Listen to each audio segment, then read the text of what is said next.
Копить или жить? Если завтра случится кризис, ты готов? У тебя есть финансовая подушка? Или ты живешь по принципу «зачем копить, если можно тратить и кайфовать?» Сегодня разберем главный вопрос, который тревожит миллионы. Копить или жить?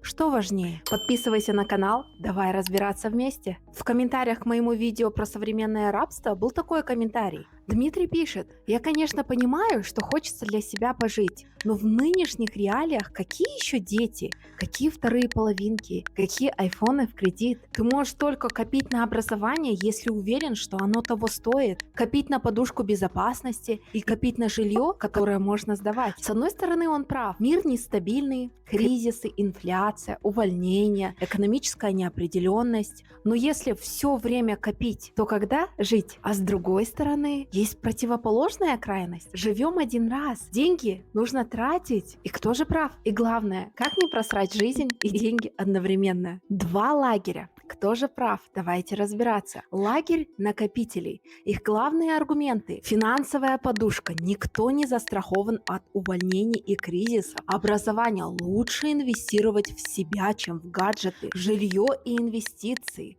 Пассивный доход решает. Лагерь живем один раз. Их главные аргументы: жизнь идет прямо сейчас. Смысл копить на старость, если можно радоваться жизни сейчас? Деньги обесцениваются. Инфляция делает накопления бессмысленными. Психология бедности, постоянная экономика делает тебя заложником страхов. Но что если оба подхода – это ловушка? А ты к какому лагерю относишься? Пиши в комментариях. Почему одним легче копить, а другим тратить? В чем заключается психология денег? Теория дефицита. Если в детстве не было денег, во взрослой жизни хочется их копить. Принцип – страх бедности. Чем больше зарабатываешь, тем больше боишься их потерять. Социальное давление. Маркетинг внушает, что ты неудачник без айфона и путешествий. Реальный кейс, один из самых популярных постов в Reddit, назывался «Я копил всю жизнь, но так и не начал жить». Автор рассказал, как отказался от путешествий, удовольствий и даже простой радости, чтобы накопить на дом. Но когда он его купил, понял, что 20 лет просто откладывал жизнь на потом. Противоположный кейс. Блогер из ТикТок зарабатывал от 10 тысяч долларов и выше в месяц, но тратил все на дорогие рестораны, одежду брендовую и аренду элитной квартиры. Когда он все просрал, он остался без денег, без рекламы и без друзей, потому что весь его успех был построен на понтах. Получается, обе крайности – это тупик. Так что же делать? Давайте-ка подумаем, почему копить сложно, а тратить так легко. Ты вот работаешь, зарабатываешь, но на что-то крупное денег никогда нет. Кажется, что в следующем месяце начнешь откладывать, но денег снова не хватает. При этом каждый год ты зарабатываешь все больше, но почему-то не становишься богаче. Жить надо сейчас, говоришь ты, а потом в панике думаешь, чем платить за квартиру. Раньше, говорят, люди жили проще. А почему сейчас изменилось? В 19 веке люди зарабатывали, чтобы выживать, копили, потому что у них не было выбора. А в 20 веке, после Второй мировой войны, началась эпоха массового потребления. Консюмеризм. В 50-е компании поняли, что можно не просто продавать вещи, а навязывать их через рекламу.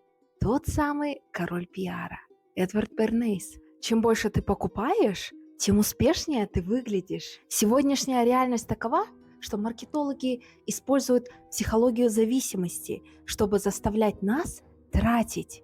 Людям кажется, что если я куплю это, моя жизнь изменится. Нам продают уже не вещи, а эмоции. И, конечно же, через пару дней ощущение счастья пропадает, и ты покупаешь еще.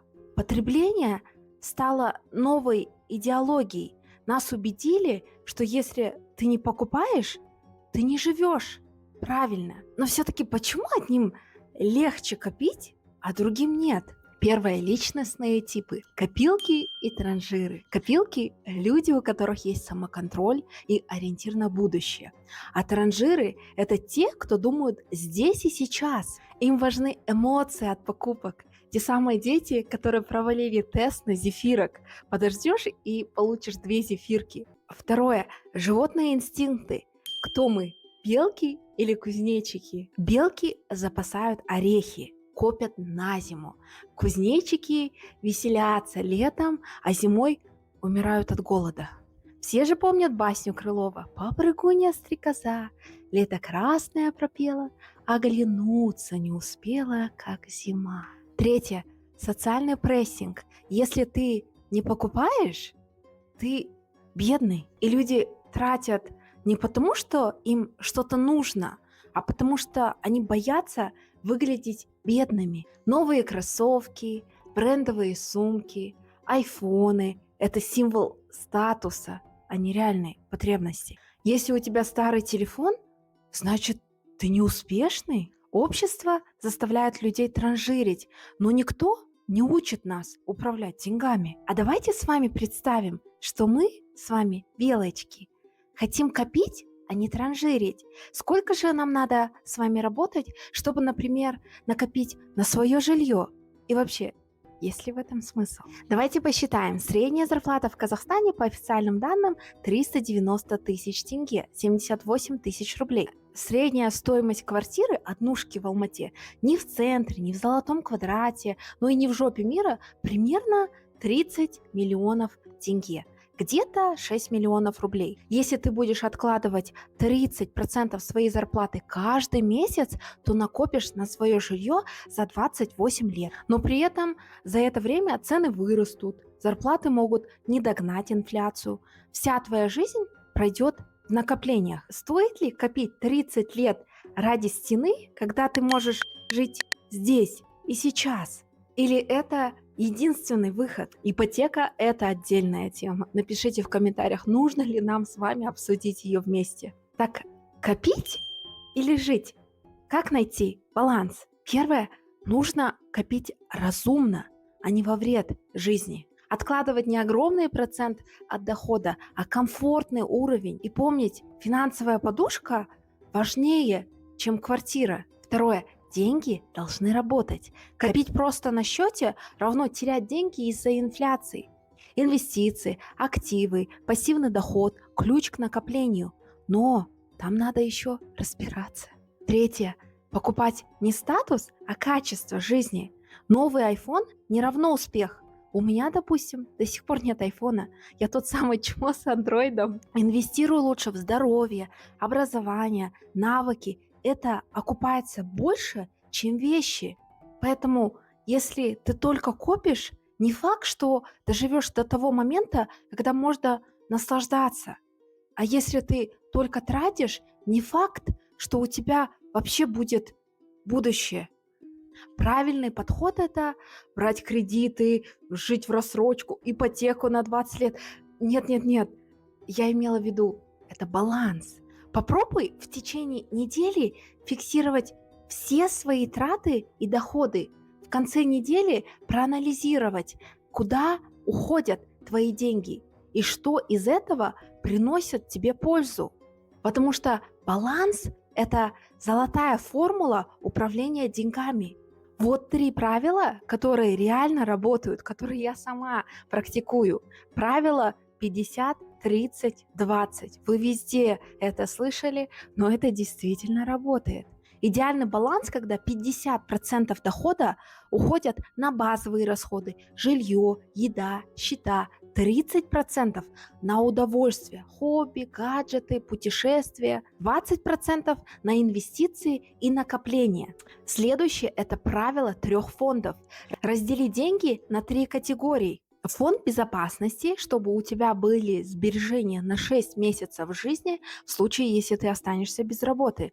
Фонд инвестиций. Пусть твои деньги работают на тебя и приумножают. Фонд удовольствий. Не забывай жить. А перед покупкой любой новой вещи задавай себе эти 3 вопроса, чтобы проверить реальную ценность покупки. Первое. Это реально улучшит мою жизнь? Второе. Смогу ли я купить это без ущерба бюджету? Третье. Я купил бы это, если бы никогда об этом не знал. То есть реклама мне не навязывала это. Почему это работает? Потому что ты не загоняешь себя в нищету ради кайфа, но и не превращаешься в раба накоплений. Ты живешь и развиваешься одновременно. Поделюсь своей историей. До 23 года я не умела вообще копить, не видела в этом смысла. Ведь я всю жизнь видела, как мои родители копят и не получают удовольствия от жизни. Вечная экономия, откладывание денег на черный день, быть в плену денег и их количество. Поэтому, когда я начала работать, и у меня появились мои первые заработанные деньги, я начала все тратить. И вот так с 2016 по 2023 год, хоть и у меня не была большая зарплата тогда, я все тратила на все эти шмотки, ненужные вещи, просто потому что мы тратим деньги, которых у нас нет, на покупку вещей, которые нам не нужны, чтобы произвести впечатление на людей, которые нам не нравятся, работая на нелюбимой работе. Перейдите, пожалуйста, в мой телеграм-канал, я там делюсь своим опытом. Возвращаясь к теме нашего ролика. Так копить или жить? Или можно делать и то, и другое? Пишите свои истории в комментариях, давайте обсуждать. И фирменный вопрос. Идеалы или реальность? Что же выберешь ты?